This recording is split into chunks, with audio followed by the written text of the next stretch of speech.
বক্তৃতা ছিল সর্বমহলে প্রশংসিত।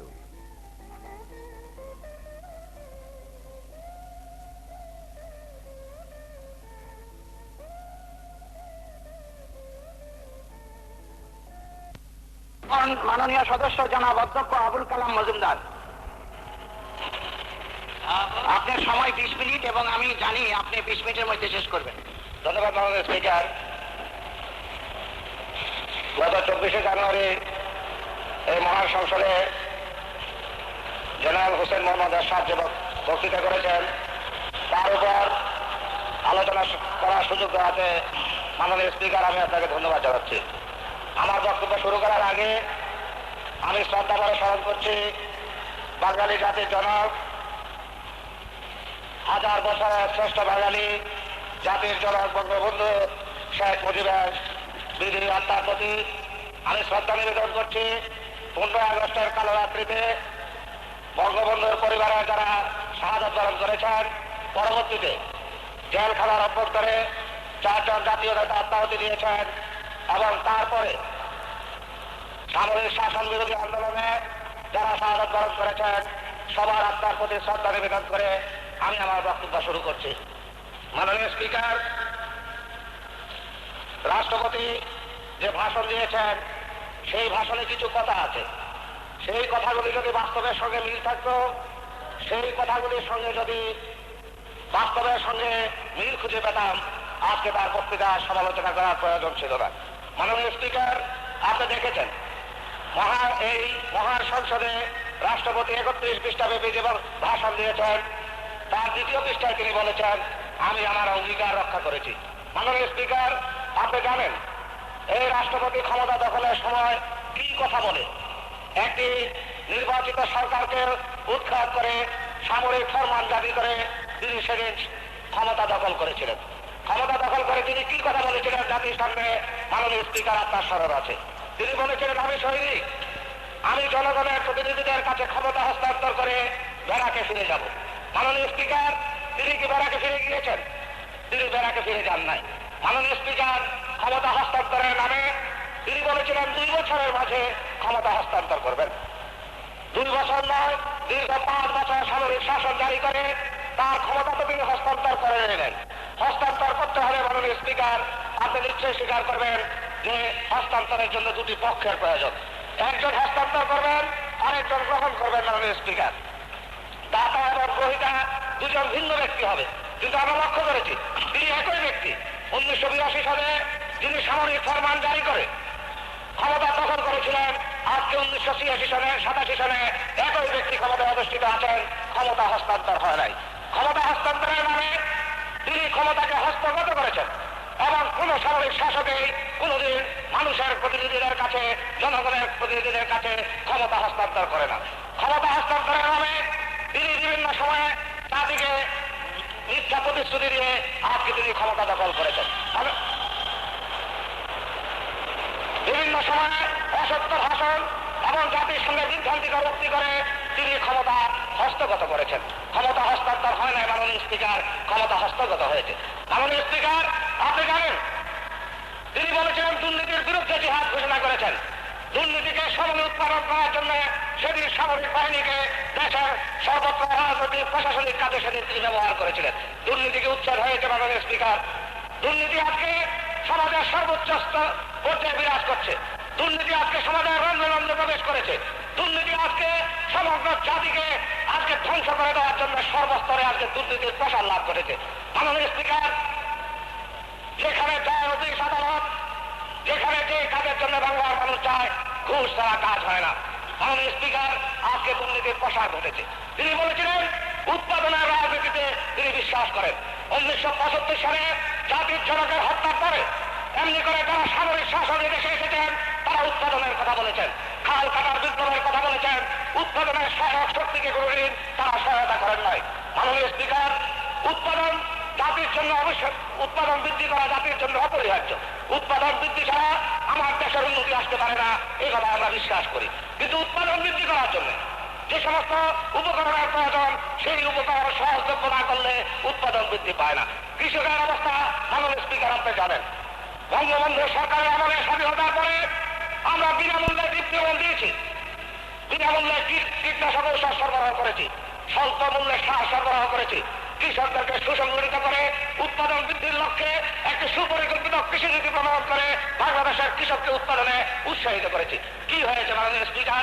গত 11 বছর কৃষকদেরকে উৎপাদনের উপকরণের দাম বৃদ্ধি করা হয়েছে।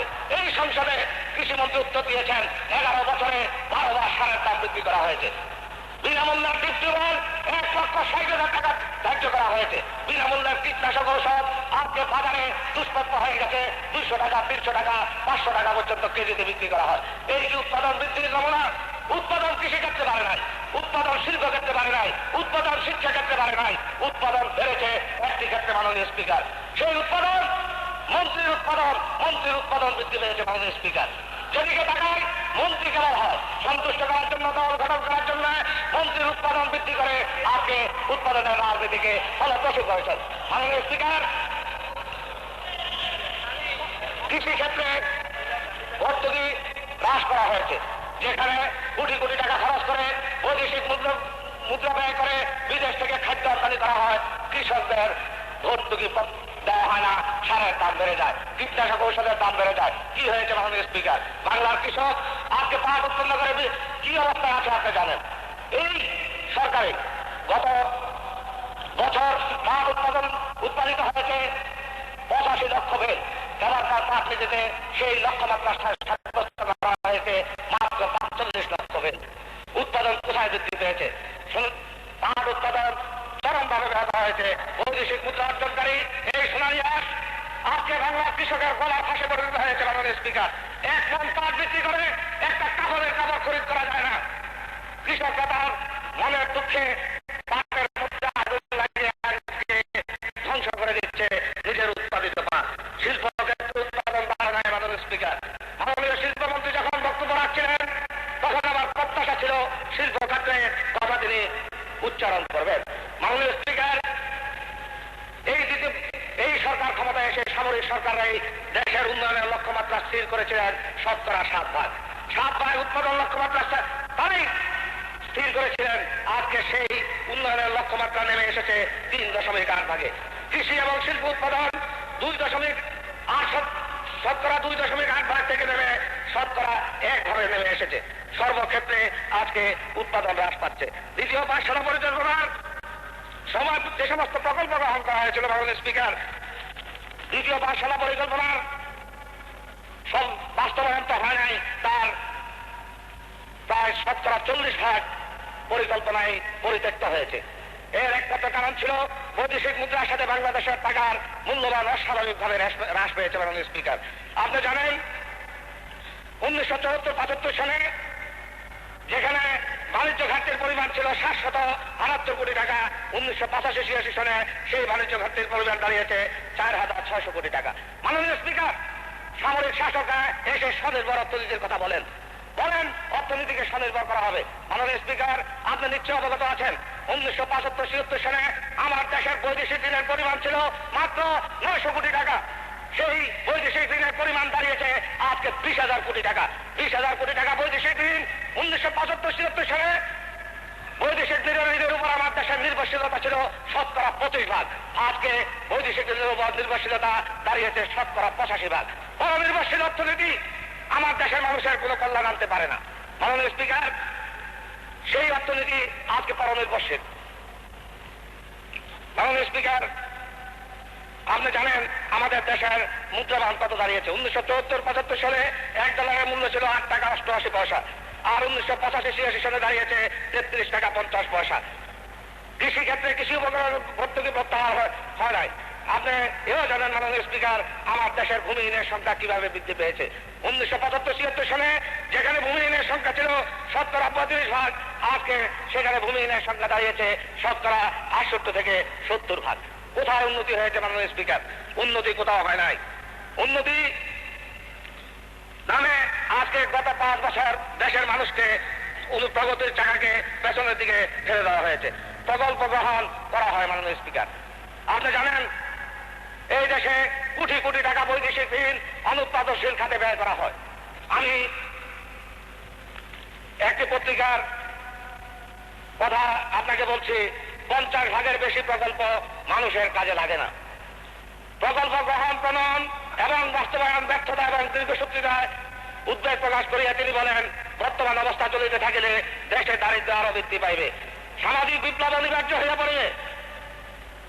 প্রকল্প বাস্তবায়ন অবস্থাকে দুর্বিষহ আখ্যায়িত করিয়া তিনি বলেন, প্রকল্পের নামে গাড়ি কেনা হয়, দালান তৈরি করা হয়, কিন্তু প্রকল্প সত্যি বাস্তবায়িত হয়েছে কিনা সেই হিসাব দেওয়ার কেউ নাই। মাননীয় স্পিকার তিনি আরো বলেছেন, দেশের 50 ভাগের বেশি প্রকল্প দেশের মানুষের কাজে লাগে না। 1982 সালে প্রকল্পের সংখ্যা ছিল 1600, ইহা কমাইয়া 800 করা হয়, কিন্তু এই 800 প্রকল্পের প্রয়োজন ছিল কিনা সন্দেহ আছে। প্রকল্প গ্রহণ না করিলে মন্ত্রণালয়ে কাজ থাকে না, বিদেশ ভ্রমণ করা যায় না, বিদেশ হইতে টাকা আনা যায় না, কেবল এই জন্যই প্রকল্প গ্রহণ করা হয়। আর এই সমস্ত সকল প্রকল্প করা হয় তাদের অধিকাংশই বিমূর্ত প্রকল্প। বরিশাল সেচ প্রকল্পের 50 কোটি টাকা ব্যয়ের পর বলা হয়েছে এই প্রকল্পের প্রয়োজন নাই। গঙ্গাবাঁধ প্রকল্পের 13 কোটি 42 লক্ষ টাকা কিভাবে ব্যয় হবে কেউ জানে না। এই বক্তব্য কোন বিরোধী দলের নেতার বক্তব্য নয় মাননীয় স্পিকার, এই বক্তব্য বর্তমান রাষ্ট্রপতির বক্তব্য। এতেই তার ব্যর্থতা প্রমাণিত হয় মাননীয় স্পিকার। 20,000 কোটি বৈদেশিক ঋণ, আমার দেশের বৈদেশিক ঋণের পরিমাণ এত বেশি হয়েছে 250 কোটি টাকা প্রতি বছর সুদ হিসাবে পরিশোধ করতে হয় মাননীয় স্পিকার। তারপরেও অর্থমন্ত্রীকে জিজ্ঞাসা করেছিলাম, আপনি দেশের অর্থনৈতিক অবস্থা সম্পর্কে উদ্বিগ্ন কিনা? তিনি উদ্বিগ্ন হতে পারেন নাই। একজন সচেতন মানুষ, একজন সাধারণ নাগরিক উদ্বিগ্ন না হয়ে পারে না মাননীয় স্পিকার। সেই পরিমাণে আজকে লক্ষ্য করা গেছে সমস্ত টাকা পয়সা এনে অনুৎপাদনশীল খাতে খরচ করা হয়েছে। মাননীয় স্পিকার, এই বর্তমান সরকারের আমলে গত 11 বছরে বাংলাদেশ শিল্প ঋণ সংস্থা এবং বাংলাদেশ শিল্প ব্যাংক 1248টি প্রকল্প অনুমোদন করেছে। 1248টি প্রকল্পের মধ্যে মাত্র 36 ভাগ বাস্তবায়িত হয়েছে। রাষ্ট্রায়ত্ত ব্যাংক থেকে ব্যাংকগুলি 11 জন শিল্পপতিকে 398 কোটি 51 লাখ টাকা দিয়েছে, তার মধ্যে 207 কোটি টাকা তামাদি হয়ে গেছে মাননীয় স্পিকার। 1972 থেকে 82 পর্যন্ত বিএসআরএসবিআই সরকারি খাতকে ঋণ দিয়েছে 50 কোটি টাকা, আর শিল্পপতিদেরকে দিয়েছে 311 কোটি টাকা। আজকে কি লক্ষ্য করে মাননীয় স্পিকার? লক্ষ্য করছি এই যে কোটি কোটি টাকা দেওয়া হচ্ছে শুধুমাত্র নিজেদের দল গঠন করার জন্য। যারা সরকারকে সমর্থন করেন, যারা সরকারকে তাদের বিভিন্ন কাজে চাঁদা দেন, তাদের প্রকল্প অনুমোদন করে প্রকল্পের কোনো চিহ্ন নাই, সেখানে কোটি কোটি টাকা ব্যয় করা হচ্ছে এবং সেই বৈদেশিক ঋণের বোঝা বহন করতে হচ্ছে আমার দেশের মানুষের। মাননীয় স্পিকার, শিক্ষা ক্ষেত্রের কথা আমি একটু বলতে চাই মাননীয় স্পিকার। অর্থনীতির এই নাজুক অবস্থার মাঝে 10 কোটি মানুষ গত 11 বছরের সামরিক শাসনের নির্যাতনে আমরা আজকে অতিষ্ঠ। মাননীয় স্পিকার, শিক্ষা ক্ষেত্রে বলা হয় শিক্ষিতের হার বাড়ছে, শিক্ষিতের হার বাড়ে নাই মাননীয় স্পিকার। যেখানে 1975-76 সালে দেশের শিক্ষিতের হার ছিল 26 জন, গত 11 বছরে তা নেমে এসে হয়েছে 25 জন। মাননীয় স্পিকার, আপনি জানেন স্বাধীনতার পরে গ্রাম বাংলার সাধারণ মানুষের লেখাপড়া করার জন্য আমরা 11,000 নতুন প্রাইমারি স্কুলের মঞ্জুরি দিয়েছিলাম। 11,000 নতুন প্রাইমারি স্কুলের মঞ্জুরির পাশাপাশি 1,44,000 প্রাইমারি স্কুলের শিক্ষককে আমরা সরকারি কর্মচারী করেছিলাম মাননীয় স্পিকার। গত 11 বছরে গ্রাম বাংলার মানুষের জন্য একটা প্রাইমারি স্কুল হয় নাই। 11 বছরের মধ্যে এই বছর মাত্র 500 প্রাইমারি স্কুলের মঞ্জুরি দেওয়া হয়েছে, তার মধ্যেও এখন পর্যন্ত কার্যকরী করা হয় নাই। যেখানে 1975-76 সালে থেকে লোক সংখ্যা বৃদ্ধি পেয়েছে প্রায় 3 কোটি, সেখানে দেশের শিক্ষা প্রতিষ্ঠানের সংখ্যা বেড়েছে মাত্র 500। গ্রামের মানুষের শিক্ষার ব্যবস্থা নাই মাননীয় স্পিকার। আজকে শিক্ষা ক্ষেত্রে বৈষম্য চলছে। আজকে বড় লোকের শিক্ষার জন্য শিক্ষা প্রতিষ্ঠান গড়ে উঠছে। আজকে গ্রামে গঞ্জে সর্বত্র কিন্ডারগার্টেন নামক প্রতিষ্ঠান সৃষ্টি হচ্ছে। দেশের বিত্তশালী মানুষের লেখাপড়ার সুযোগের জন্য সাধারণ মানুষের লেখাপড়ার সুযোগ নাই মাননীয় স্পিকার। আপনি আমার সঙ্গে মাননীয় স্পিকার, শিক্ষা ক্ষেত্রে নৈরাজ্য, শ্রমিক অসন্তোষ, আইন শৃঙ্খলা পরিস্থিতি সব মিলিয়ে জাতির সামনে এক ভয়াবহ ভবিষ্যৎ অপেক্ষা করছে। আর আমরা যখন প্রশ্ন করি তখন বলা হয় যে দেশের সমস্ত অবস্থা ভালো আছে, দেশের কোনো সমস্যা নাই। মনে হয় আমরা সমস্ত লোক আজকে সমস্যাবিহীন একটি দেশে বাস করছি। মাননীয় স্পিকার, আজকে দেশে বেকারের সংখ্যা 1,20,00,000। দেশের শিক্ষিত বেকারের আজকে কর্মসংস্থান নাই। 11 বছরে সামরিক শাসনে আমাদের দেশের 85% জন মানুষ আজকে দরিদ্র সীমার নিচে বাস করে। মাননীয় স্পিকার, আমাদের 1972 সাল থেকে 1975 সাল পর্যন্ত জাতীয় আয় বৃদ্ধির গড়পড়তা হার ছিল 3.9%। আর এই গত 5 বছরে বাংলাদেশের বৈদেশিক সাহায্য এসেছে 600 কোটি টাকা।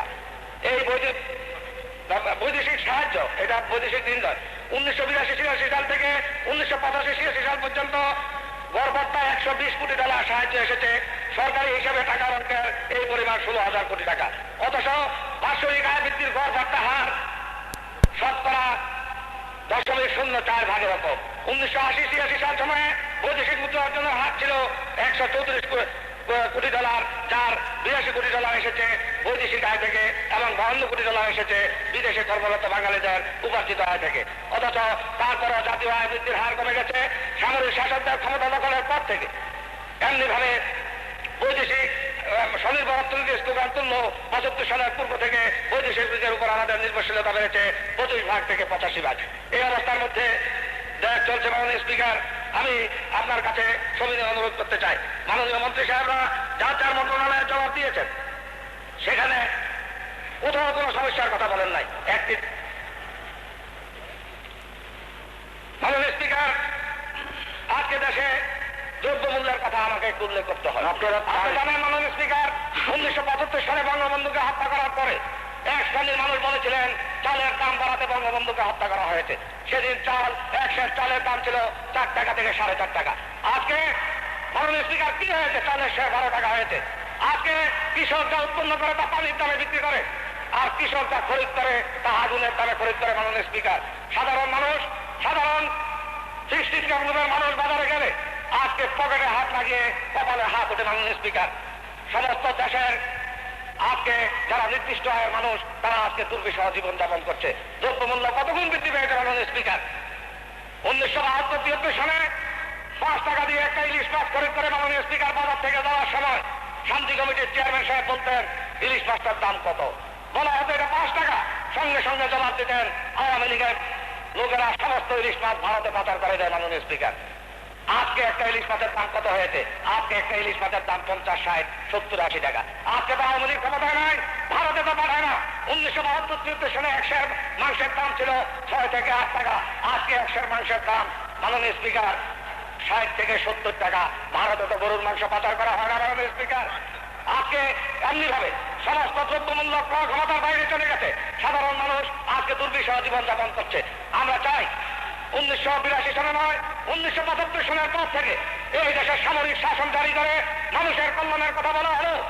এই দুটি সামরিক শাসন আমল কোনদিন মানুষের কোন কল্যাণ আনতে পারে নাই। যেই ক্ষমতা তারা কুক্ষিগত করেছেন, যেই দিন এই কুক্ষিগত ক্ষমতাকে ছিনিয়ে এনে বাংলাদেশের মানুষের ক্ষমতা বাংলাদেশের মানুষের কাছে ফিরিয়ে দেওয়া হবে, সেই দিন এই দেশের মানুষের সত্যিকারের অর্থনৈতিক মুক্তি অর্জিত হবে। মাননীয় স্পিকার, এই কথা বলে আমি আপনাকে ধন্যবাদ দিয়ে আমার বক্তব্য শেষ করছি। জয় বাংলা, জয় বঙ্গবন্ধু। ধন্যবাদ মাননীয় স্পিকার। আপনার বক্তৃতার টাইমিং এর জন্য আপনাকে আমি অশেষ ধন্যবাদ দিচ্ছি। হ্যাঁ ভাই, স্পষ্ট রেকর্ডিং এর জন্য আজই যোগাযোগ করুন TI ইলেকট্রনিক্স, হাজী আমজাদ আলী মার্কেট, বাগমারা উত্তর বাজার, লাকসাম, কুমিল্লা। ধন্যবাদ। স্পিকার,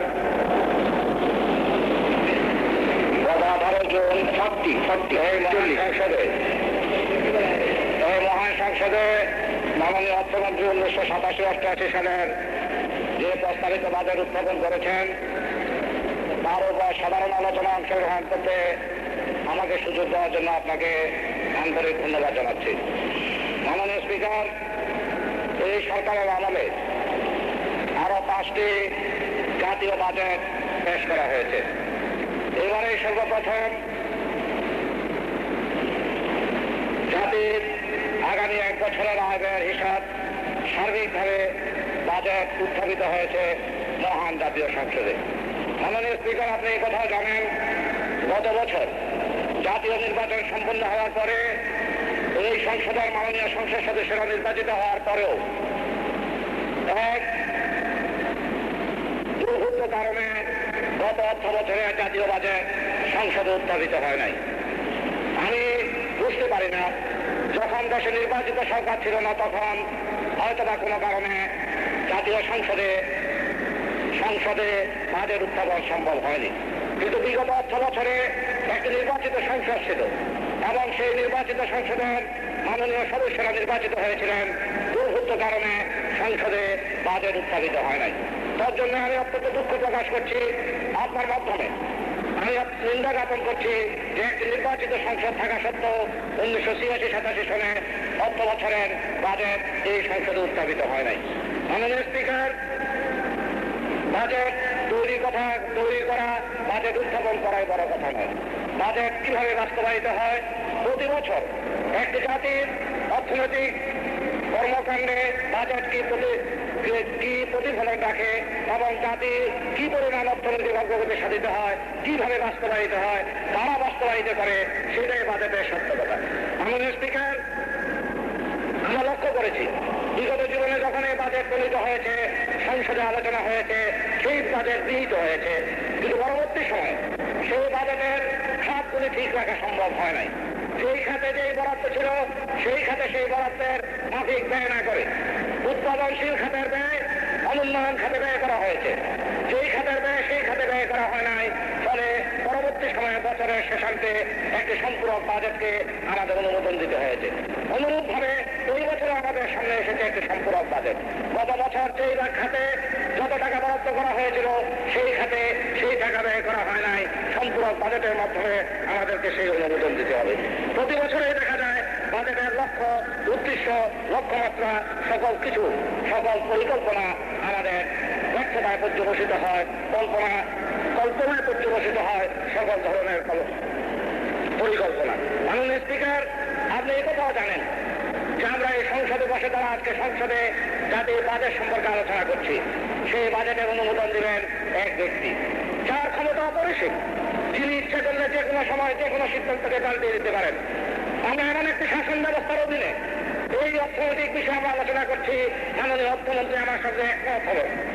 তার কোনো শর্ত নাই, তিনি রক্ষা করতে পারবেন না। রাষ্ট্রপতি যখন ইচ্ছে করবেন এক খাতের টাকা আরেক খাতে খরচ করবেন। আমরা লক্ষ্য করেছি এই সরকার ক্ষমতা অধিষ্ঠিত হওয়ার পর থেকে একটি দুর্ভাগ্যজনক প্রবণতা লক্ষ্য করেছি।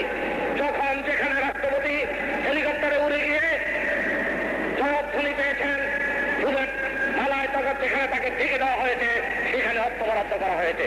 জাতির জন্য এটি একটি দুর্ভাগ্যজনক। আমি মাননীয় অর্থমন্ত্রীর কাছে আজকে প্রাণপূর্ণভাবে জিজ্ঞাসা করতে চাই, আপনি কি আশ্বাস দিতে পারবেন, আপনি কি এই মহান সংসদে দাঁড়িয়ে হলফ করে বলতে পারবেন আপনি যে খাতে যে টাকা বরাদ্দ করেছেন সেই খাতে সেই টাকা খরচ করার শক্তি আপনার আছে কিনা? আমি বিশ্বাস করি আপনি পারবেন না, কারণ আপনার উপর যিনি বসে আছেন তার চরিত্র স্বৈর শাসকের চরিত্র, তার চরিত্র নিজের সুবিধাবাদের চরিত্র। যখন তিনি যেখানে যাবেন সেখানে তাকে ফুলের মালা দেবে, যেখানে নতুন বাংলার গাছ দেবে সেখানে অর্থ বরাদ্দ হবে, বাজেটের তো আটকা তিনি করবেন না। গত 5 বছর আমার দেশে বাজেট গঠিত হয়েছে এক ব্যক্তির দ্বারা, বাজেট ঘোষিত হয়েছে এক ব্যক্তির দ্বারা, অনুমোদন করেছেন তিনি 3 ঘন্টার মধ্যে। বাজেট সম্বন্ধে আলোচনা হয় নাই।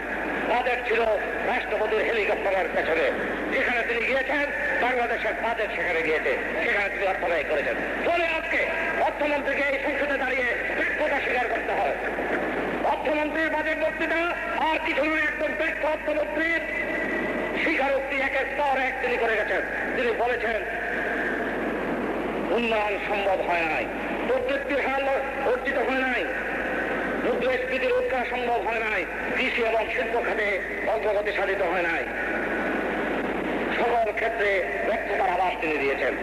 আমাদের বিশ্বাস ছিল, আশা ছিল আজকের অর্থমন্ত্রীর যোগ্যতা সম্পর্কে নানা কথা উঠেছে। অনেকে বলেছেন তিনি নির্বাচিত, অনেকে বলেছেন তিনি নির্বাচিত নন। তবে আমি ব্যক্তিগতভাবে মনে করি তিনি একজন বিশিষ্ট অর্থনীতিবিদ।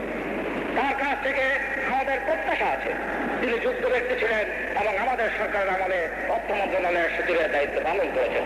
আমাদের আশা ছিল তিনি আমাদেরকে একটা দিক নির্দেশনা দেবেন, তিনি আমাদেরকে বুঝাবেন যে কিভাবে এই মূল্যস্ফীতির হার 11% থেকে 7 ভাগে কমিয়ে আনা হবে।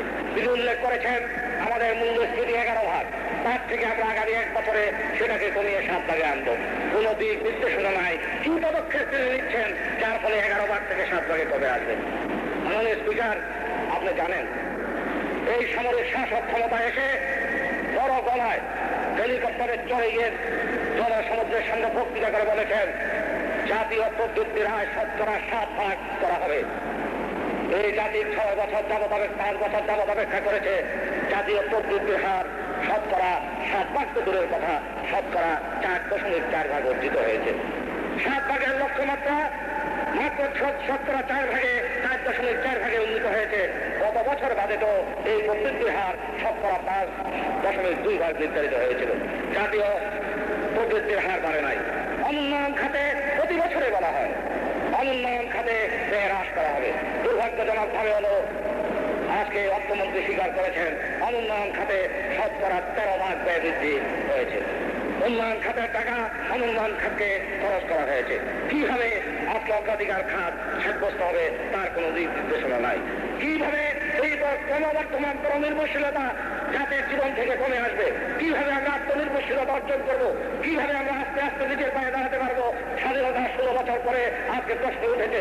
ট্রেজারি ব্যাংকের বন্ধুরা, আমরা যখন এই বাজেটকে পরনির্ভরশীল বাজেট বলি তখন তারা বলেন আমরা নাকি বিরোধিতার খালিতে বিরোধিতা করি। মাননীয় সংসদ নেতা এখানে নাই, মাননীয় উপপ্রধানমন্ত্রী দলে উপস্থিত আছেন, তারা কি আতঙ্কিত না?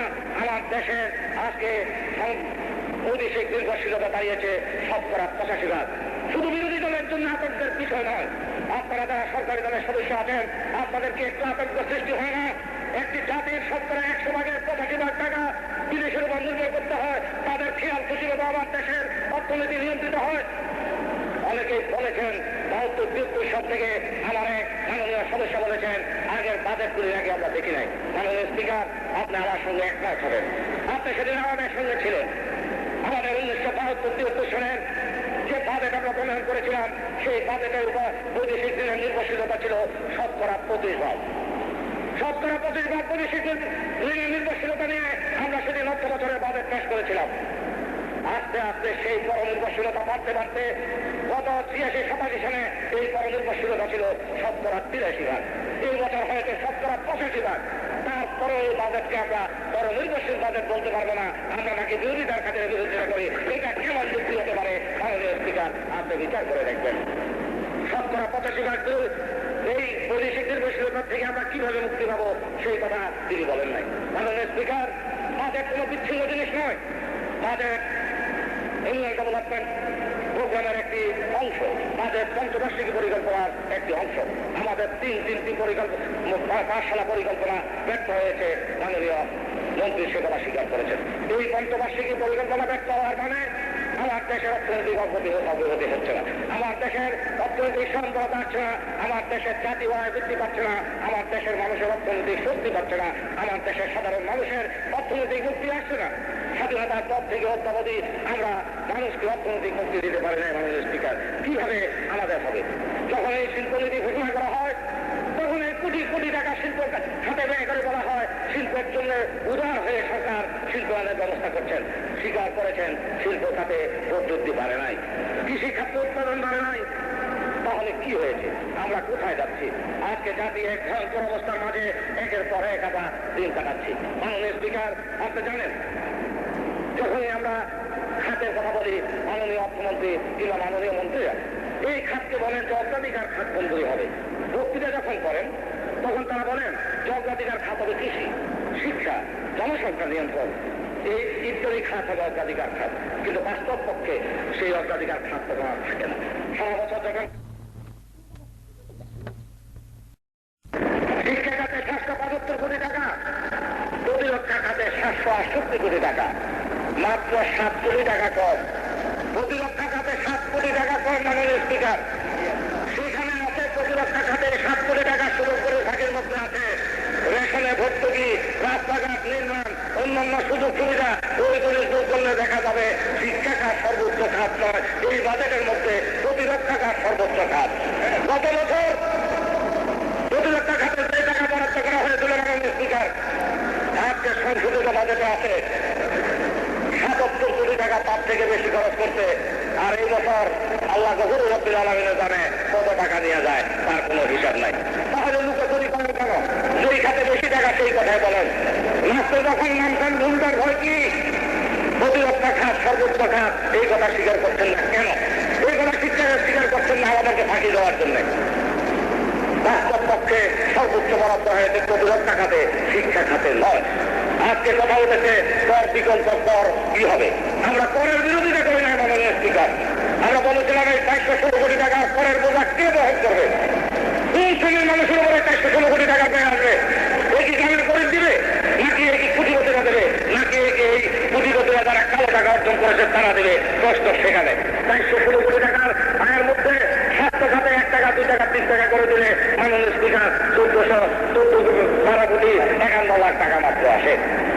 শিক্ষা খাতে এই বেতন বাড়ানোর পরে মাত্র 3 কোটি, ভূমি রাজস্বে আসে 30 কোটি, খরচ হয়ে যাবে 9 কোটি, থাকবে 17 কোটি। রেলওয়ে খাতে ভাড়া বাড়ে আসবে 23 কোটি টাকা, তার মাসুল 2 কোটি 7 লাখ টাকা। মাননীয় স্পিকার, এই জিনিসগুলি, এই দরগুলি প্রত্যাহারের দাবি আমরা জানিয়েছি। এর অর্থ হইল যে পরামর্শ করা যাবে না। পরের স্থানটি কোথায় হবে? তারা কালো টাকা বানিয়েছে। বাজেট মন্ত্রী পত্রিকায় মাননীয় মন্ত্রী বলেছেন অদৃশ্য খাত থেকে যে সমস্ত টাকা আসবে 30 লাখ দিলে তাদের কোনো জিজ্ঞাসাবাদ করা হবে না। 5 বছর কালো টাকা রোজগার করছে, কোটি কোটি টাকা বানাইছে, তাদেরকে মাফ করে দিয়া সাধারণ মানুষের উপর ট্যাক্স ধরবেন, এই অধিকার এই জাতীয় সংসদকে কেউ দেয় নাই। টাকা আমরা বানাই নাই, সাধারণ মানুষ টাকা বানায় নাই। যারা টাকা বানাইছে তারা ট্যাক্স দিব, যারা টাকা বানায় নাই আমরা ট্যাক্স দিতে পারবো না, প্রত্যাখ্যান করেছি। এটাই হলো আজকে মূল কথা। মাননীয় স্পিকার, আজকে কথা উঠেছে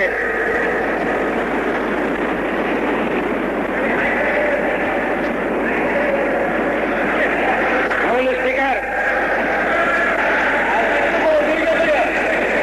জীবনযাত্রার ব্যয় বৃদ্ধি পেয়েছে 12% সঞ্চয়ের লক্ষ্য নাই, খাদ্য উৎপাদন বাড়ে নাই। মাননীয় স্পিকার বলছেন যখন বাইরে গিয়ে বক্তৃতা করেন তখন বলেন উৎপাদনের রাজনীতি, যখন ভিতরে এসে বলেন তখন বলেন উৎপাদন বাড়ে নাই।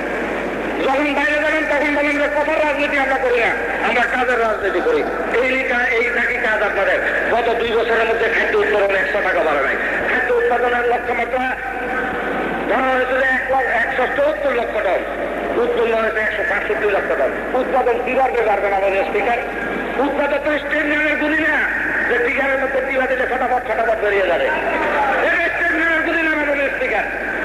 এটা পারার জন্য উৎপাদনের সঙ্গে যে সমস্ত জিনিস আছে তার উপকরণের ব্যবস্থা করতে হবে।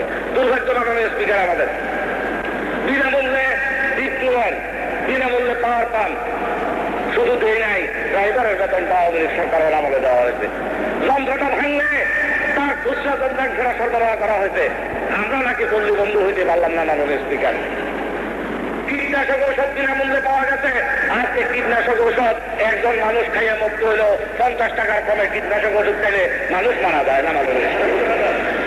200 টাকার পাউন্ড হয়েছে, তার মধ্যে ভেজাল। কীটনাশক ঔষধ আজকে পাওয়া যায় না। সালাম সাহেব তার কৃষিমন্ত্রী যিনি আছেন জিজ্ঞেস করেন প্ল্যান্ট প্রোডাকশনের 3 জন প্লেনের মধ্যে 3 জনের চিত্রিয়া করে কোথায় করলে ওষুধ দিতে পারে না। কিভাবে উৎপাদন বাড়বে মাননীয় স্পিকার?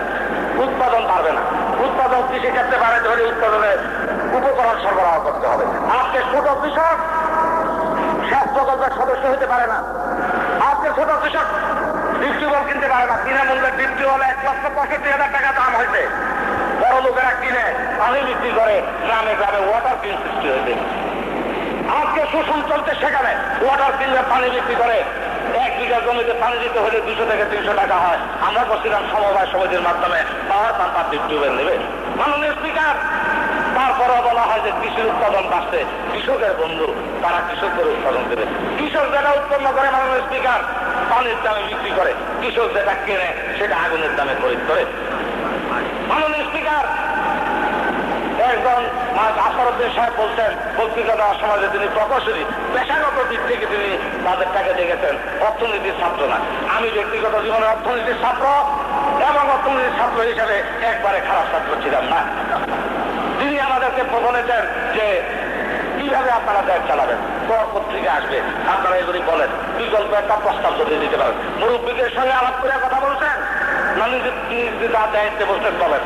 তার আগেও আপনাদের নেতা দেশের প্রেসিডেন্ট তিনিও বলছিলেন যে 500 টাকা পাটের দাম যদি কেউ দিতে পারে ক্ষমতা হস্তান্তর করবে। হজ থেকে আইসা 40 দিনের মধ্যে ওয়াদা করছিলেন। আমাদের নেত্রী দেশি বিদেশি সাংবাদিক জায়গা প্রমাণ করে দিতে পাটের দাম 500 টাকা দেওয়া যায়, ক্ষমতা হস্তান্তর করে নাই। যার জন্য এই বছর আরেকটা উমরা হজ করতে হয়েছে, প্রত্যেক বছর একবার করে হজ করতে হইব, উপায় নাই। আমরা চ্যালেঞ্জ দিয়েছিলাম, আজকে চ্যালেঞ্জ দিচ্ছেন 416 কোটি টাকার পর এই গরিব টেলিফোন না দিলে কিভাবে আমরা দেশ চালাইতে পারি, এটার বিকল্প দিতে চাই। চ্যালেঞ্জ গ্রহণ করলাম। কবে, কোন তারিখে, কোন দিন প্রমাণ করে দেওয়া 416 কোটি টাকা গরিব মানুষের উপর না দিয়ে এই বাজেটের উন্নয়ন খাতের অর্থের পরিমাণ সমান রেখার দেশ চালানো যায়।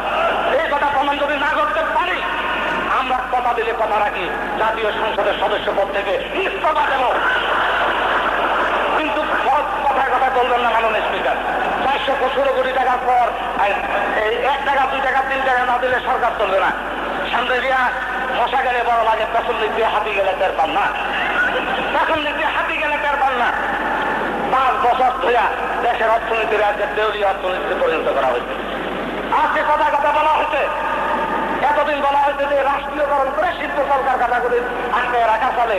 এই যত সব এই দুর্দশা জাতির জীবনে নেমে আছে, যদি এগুলি রাষ্ট্রীয়করণ করে দেয়, সারা দেশে অর্থনৈতিকে জোয়ার আসবে।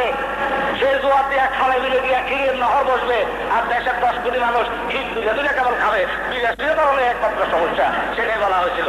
মাননীয় স্পিকার বিরাষ্ট্রীয়করণ করতে মাননীয় শিল্পমন্ত্রী নিজেই স্বীকার করেন যে বিরাষ্ট্রীয়করণ করার ফলে দেশের উৎপাদন বাড়ে নাই, দেশের উৎপাদন বাড়ে নাই।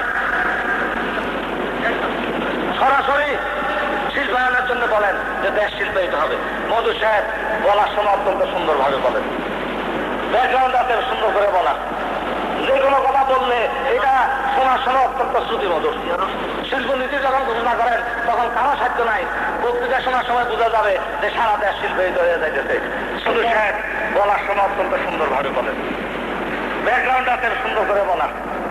যে কোনো কথা বললে এটা শোনার সময় অত্যন্ত শ্রুতি মধুর।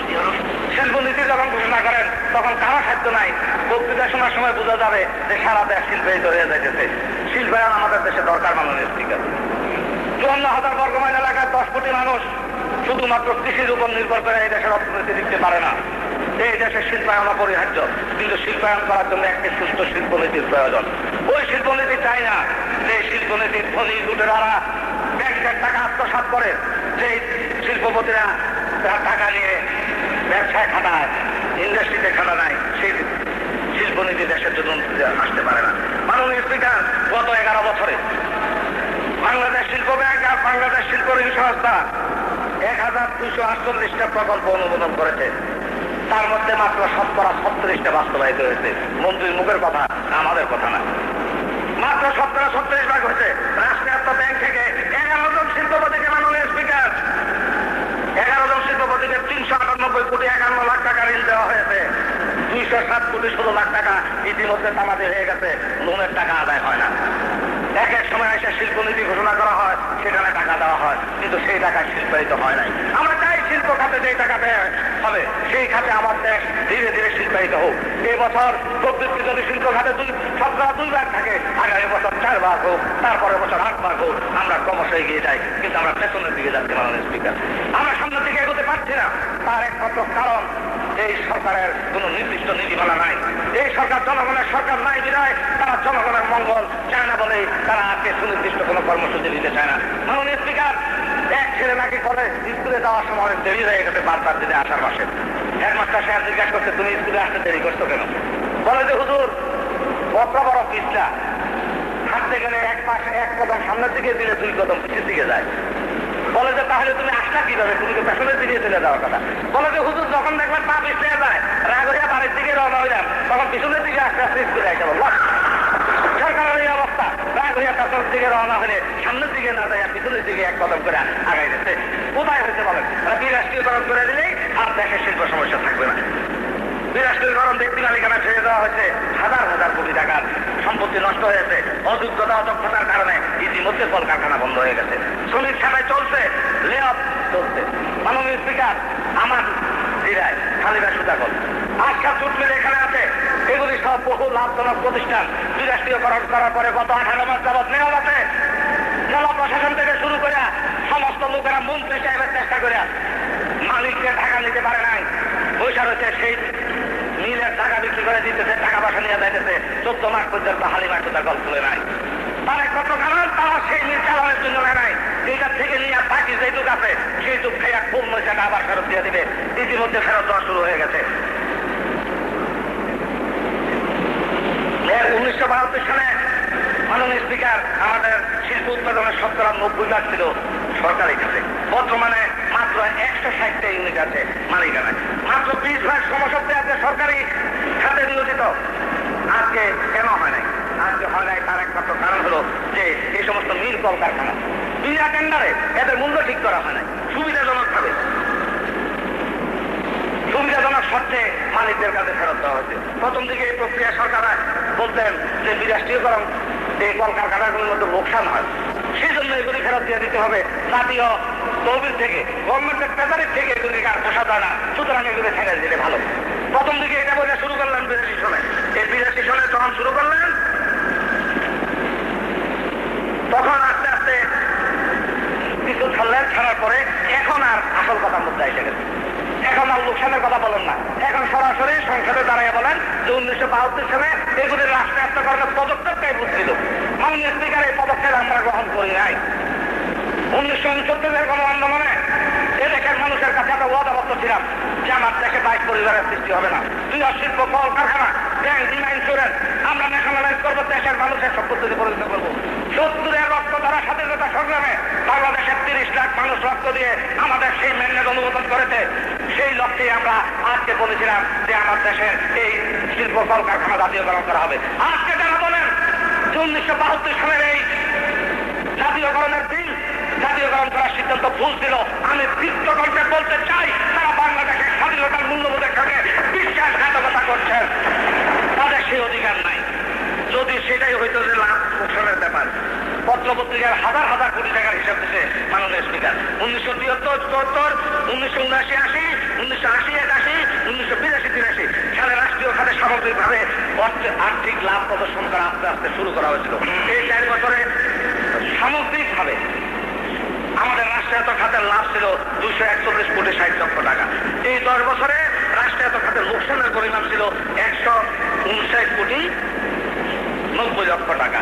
এই 10 বছরে যদি 160 কোটি টাকা খরচে লস হয়ে থাকে তাহলে প্রতি বছর করে 16 কোটি টাকা মাত্র ভর্তুকি দেওয়া হয়েছে।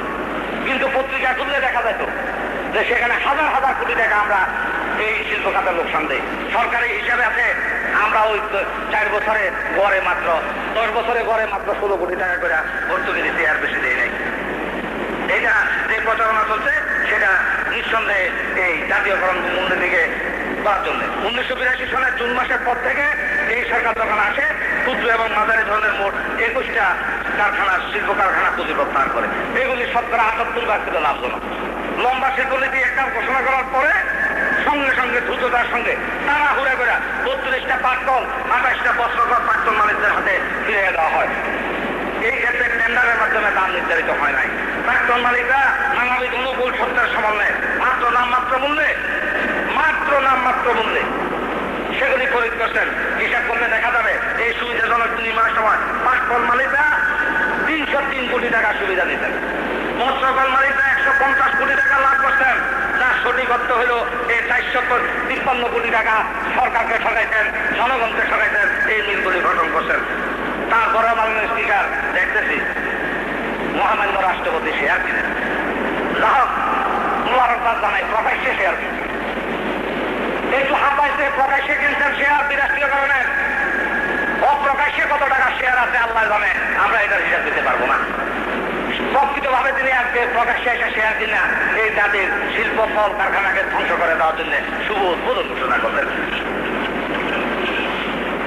সেখানে মাননীয় স্পিকার, আমি আপনার কাছে আমার বক্তব্য দীর্ঘায়িত না করে শুধু এই কথা বলতে চাই, please come to your constituency. Please come to your constituency now. মাননীয় স্পিকার, কনস্টিটিউয়েন্সিতে আসবো। মাননীয় স্পিকার, কনস্টিটিউয়েন্সি কেউ বলে আমার কনস্টিটিউয়েন্সি, কেউ বলে তাদের কনস্টিটিউয়েন্সি, কেউ বলে উত্তরপাড়া তাদের কনস্টিটিউয়েন্সি। কোনটা যে কার কনস্টিটিউয়েন্সি মাননীয় স্পিকার বুঝার কোনো তো নাই। তখন যেখান থেকে সুযোগ সুবিধা আছে আপনি ইচ্ছা করলে বলতে পারেন, কনস্টিটিউয়েন্সির কথা নাও বলতে পারেন। আমি বলবো মাননীয় স্পিকার আমার কনস্টিটিউয়েন্সির সমস্যা আছে।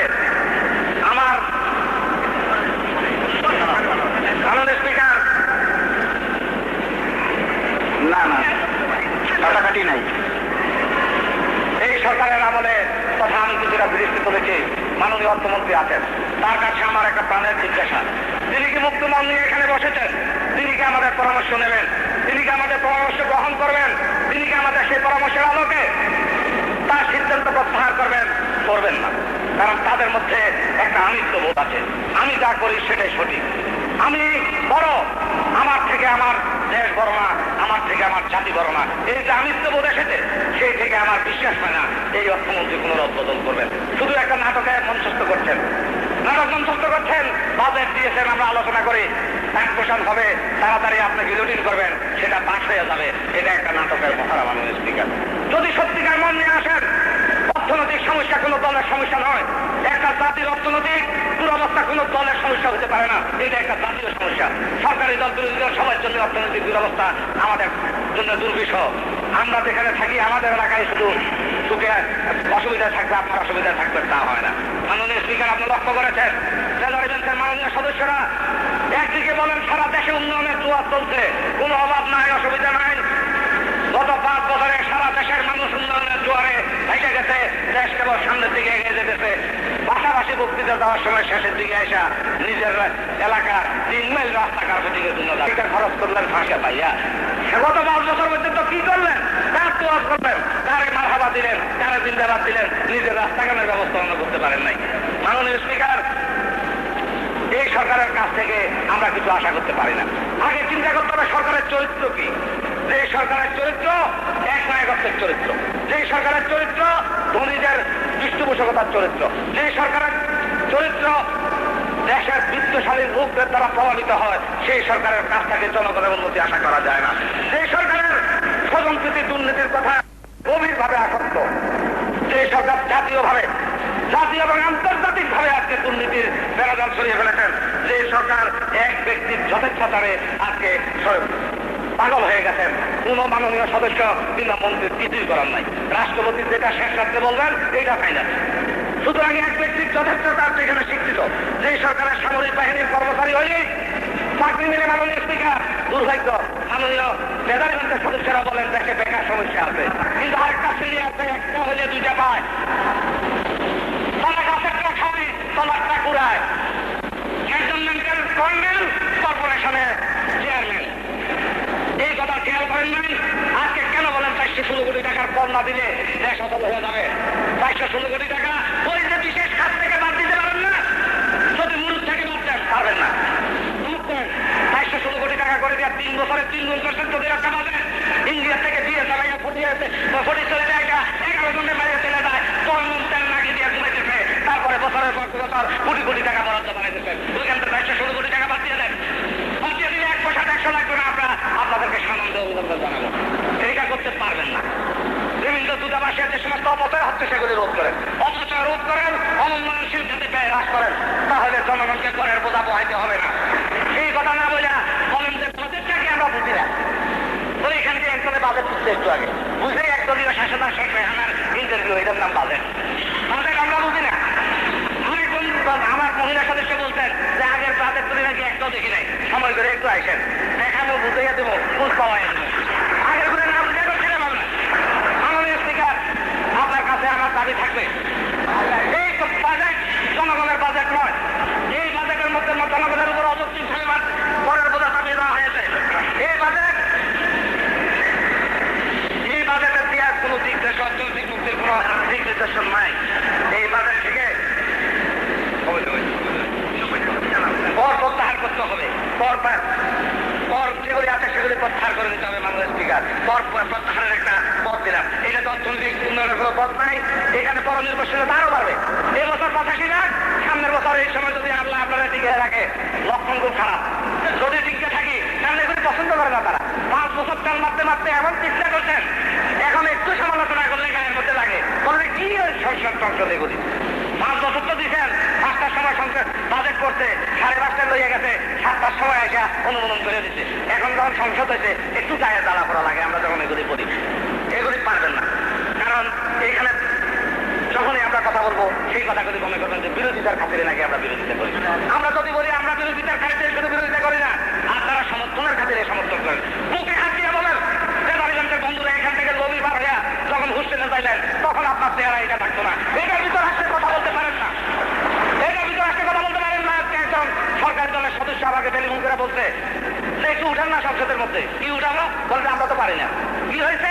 আটাউড়াতে কালকে বিডিআর মানুষের মারামারি হয়েছে, রেলের কর্মচারীর মধ্যে মারামারি হইয়া রেলগাড়ি বন্ধ হয়ে রয়েছে, আত্মীয় স্বজন সব আটকা করছে, তারা তো আসতে পারে না। একটু সংসদের মধ্যে উঠান, আমরা তো পারি না। জানি আপনাদের বিবেক আজকে বন্দি, আপনাদের বিবেক এমন জায়গায় বন্দি আছে, সেই বন্দিত্ব অবস্থার থেকে আল্লাহ আপনাদেরকে মুক্ত করে আনো, সেই কামনায় আমরা আজকে করি।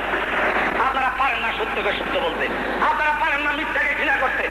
আজকে জাতির সামনে একটা জিনিস প্রকট হয়ে দেখা দিয়েছে মাননীয় স্পিকার, সত্য বড় না শক্তি বড়।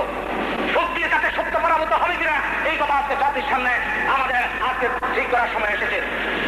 আজকে বঙ্গবন্ধুকে হত্যা করার পরে একটা জিনিসের দেশে প্রতিষ্ঠা করা হয়েছে যে সত্যর থেকে শক্তি বড়। শক্তির কাছে সত্য পদানত হয়, জাতির দুর্গতির কারণ সেখানে।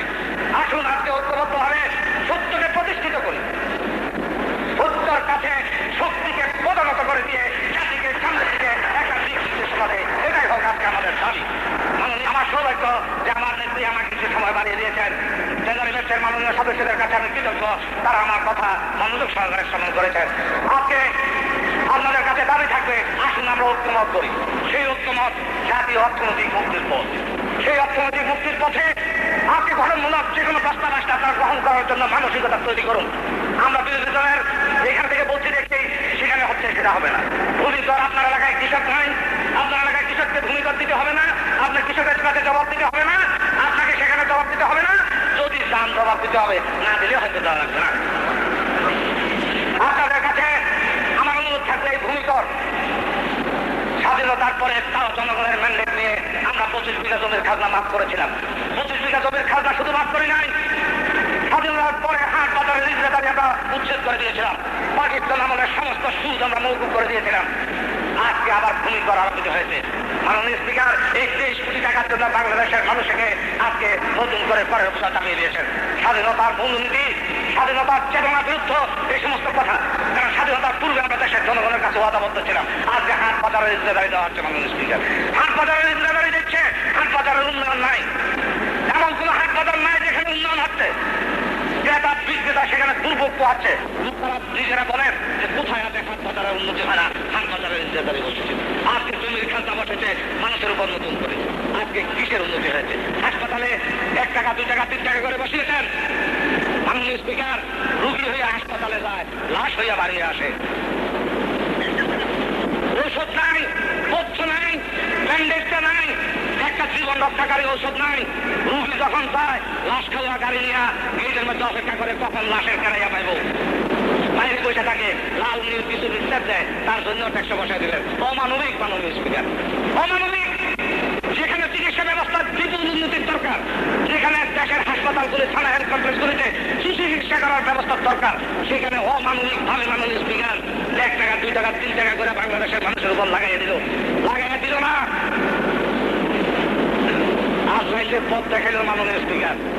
নাম দেশের কথা আছে, ভাই যে মরছে দুঃখ করি না, আজরাইলেতে বাড়ি চিনছে এটার জন্য দুঃখ হয়।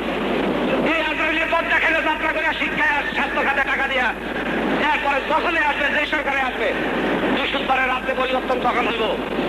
মাননীয় স্পিকার জানেন আমরা কিচ্ছু লাগে না, 200 শেষ রাত্রে আল্লাহর রহমতে ঠিক দিয়ে যায়। শুক্রবারে জীবন নামাজ পড়ে কয়, আল্লাহ 6 বছর রাখা কিছু বানাইয়া লই। ওই জাতের যদি আবার পরিবর্তন হয়ে যায়, দেখবেন তারা এসে যারা 3 গুণ 4 গুণ করেছে।